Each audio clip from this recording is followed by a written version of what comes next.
ఎదురుగా లేదా అని మనం అనుకున్నాం. కానీ వాళ్ళు ఏం చేసిండ్రు, వాళ్ళు ఎక్కించిన మాటలు ఎన్నెన్ని మాటలు చెప్పారు. ప్రగతి భవన్లో కేసీఆర్ గారు ముఖ్యమంత్రిగా ఉన్నప్పుడు ఆయన ఉన్న నివాసంలో 150 రూమ్లు 150 రూమ్లు ఉన్నాయన్నారు, బంగారు బాత్రూమ్లు ఉన్నాయన్నారు, బుల్లెట్ ప్రూఫ్ ఏమో ఉన్నాయన్నారు. మళ్ళీ మొన్న పాపం బట్టి విక్రమార్క గారు ఇప్పుడు అల్లు ఉంటాడు. మొన్న ఆయన అడిగిండు టీవీ నైన్ ఆయన ఏమడిగిండు, ఏమాయ సార్ మరి 150 బాత్రూములు బాగా ఎంజాయ్ చేస్తున్నావా, బంగారు బాత్రూములు చూస్తున్నావా అంటే హెహెహెహె నవ్వుతూ. అంటే ఎట్లా అంటే ఎన్నికల ముందు ఏది పడుతుంది ఉర్రాలి, నోటికి ఎంత వస్తే అంత, ఏది పడుతుంది ఎట్లు పడుతుంది. ఎందుకంటే ఈజీగా నమ్ముతురు, ఇదిగో పులి అంటే అదిగో తోక, ఆడ ఉన్నదేంది నిజం ఎవరికి తెలియదు. కానీ ఇలా మరి బట్టి విక్రమార్క నాకు కూడా కనబడ్డాడు అసెంబ్లీలో. నేను అడిగిన అన్న మరి 150 రూమ్లలో ఏ రూమ్లో అంటున్నావే అని అడిగిన. మరి 150 రూమ్లు ఉన్నాయి కదా అంటే ఆహాహాహా నవ్వుతుంది. ఏమనాలి మరిగా, పాపం బట్టి అన్న మంచోడే అని చెప్పి ఇడిచిపెట్టిన నేను. కానీ అసలోడు ఈయన రేవంత్ రెడ్డి ఎన్ని అబద్ధాలు చెప్పిండే ఎలక్షన్లకు ముందు, ఒకటా రెండా. కేసీఆర్ ఏం చెప్పిండు, ఒక ముసలోనికి ఇస్తుండు, ముసలవ్వకి ఇస్తుండు పెన్షను, నేను ఇద్దరికి ఇస్తా, ముసలోనికి ముసలమ్మకు ఇద్దరికి ఇస్తా. కేసీఆర్ 2000 ఇస్తుండు, నేను 4000 ఇస్తా. వచ్చినాయా మరి 4000? ముసలోనికి ముసలమ్మకు అందరికి వచ్చినాయా?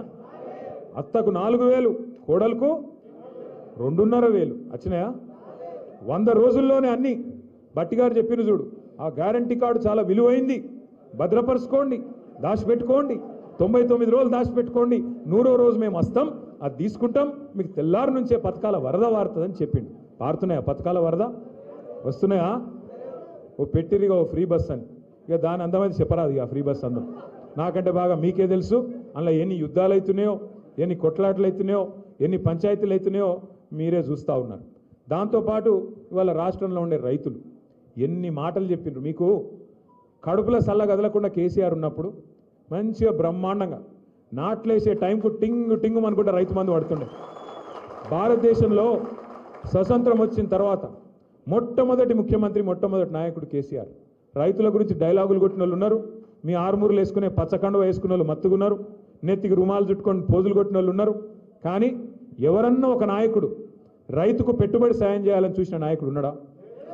73,000 కోట్ల రూపాయలు, ఒకటి కాదు రెండు కాదు, 73,000 కోట్ల రూపాయలు 11 కిస్తీలల్లో మీ అకౌంట్లలో నాట్లేసే టైంకు టింగు టింగుమని వేసింది కేసీఆర్ గారు కాదా?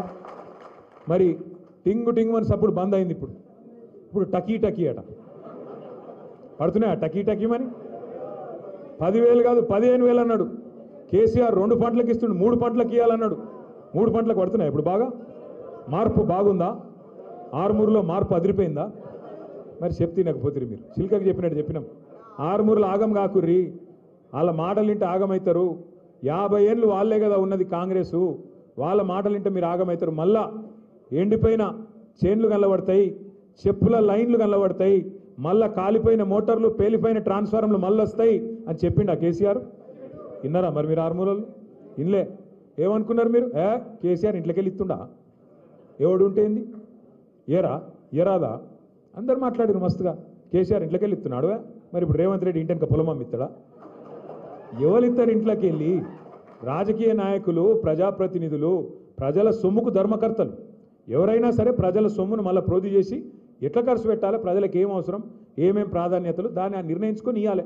సమాజంలో రైతుకి ఎంత ఇవ్వాలి, యువతకి ఎంత ఇవ్వాలి, ముసలోళ్ళకి ఎంత ఇవ్వాలి, మరి ఉద్యోగస్తులకు ఎంత ఇవ్వాలి, లెక్క తీసి ఇవ్వాలి. అంతేగాని కేసీఆర్ ఇంట్లోకి వెళ్ళి ఇస్తుండా అని అంటే ఇప్పుడు ఏమైంది? రైతు బంధు పోయింది, రైతు బీమా ప్రీమియం కట్టాడు, బోనస్ అన్నాడు. వచ్చిందా బోనస్? బాగా జొన్నలకు, వరికి వచ్చిందా, పత్తికి వచ్చిందా, మొక్కజొన్నకు వచ్చిందా? దేనికి లేదు, ఏ జొన్నకు లేదు, ఏ వరికి లేదు. బోనస్ బోగస్ అయింది, రైతు బంధు గాయమైంది, రైతు బంధుకు రామ్ అవుతుందని కేసీఆర్ చెప్పిండు. దళిత బంధు అని పెట్టిండు కేసీఆర్. దానికి ఏమన్నారు? కేసీఆర్ ఇచ్చే 10 లక్షలు ఏందివా, మేము 12 లక్షలు ఇస్తామన్నారు. పడుతుందా 12? టకీ టకీ మనం పడతలేదు. ఇక గిదే మరి నేను చెప్పింది, మార్పు మార్పు మార్పు అంటే ఒక గిది వచ్చింది. రోజు 11 ఏళ్ళు అక్కడ బీజేపీ ఉన్నది, ఇప్పుడు 20 నెలలు కాంగ్రెస్ ఉన్నది. ఏ ప్రభుత్వం ఏం చేసిందో మీ కళ్ళ ముంగట్నే ఉన్నది.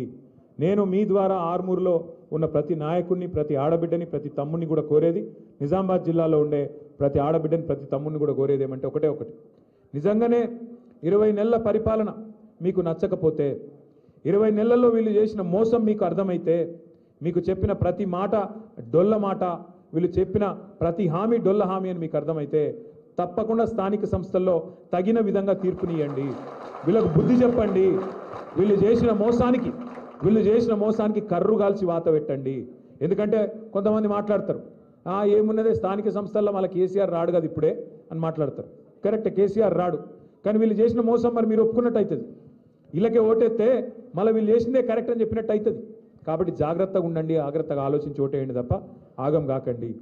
ఎంత ఘోరం అంటే నిజంగా ఇవాళ ఉస్మానియా యూనివర్సిటీలో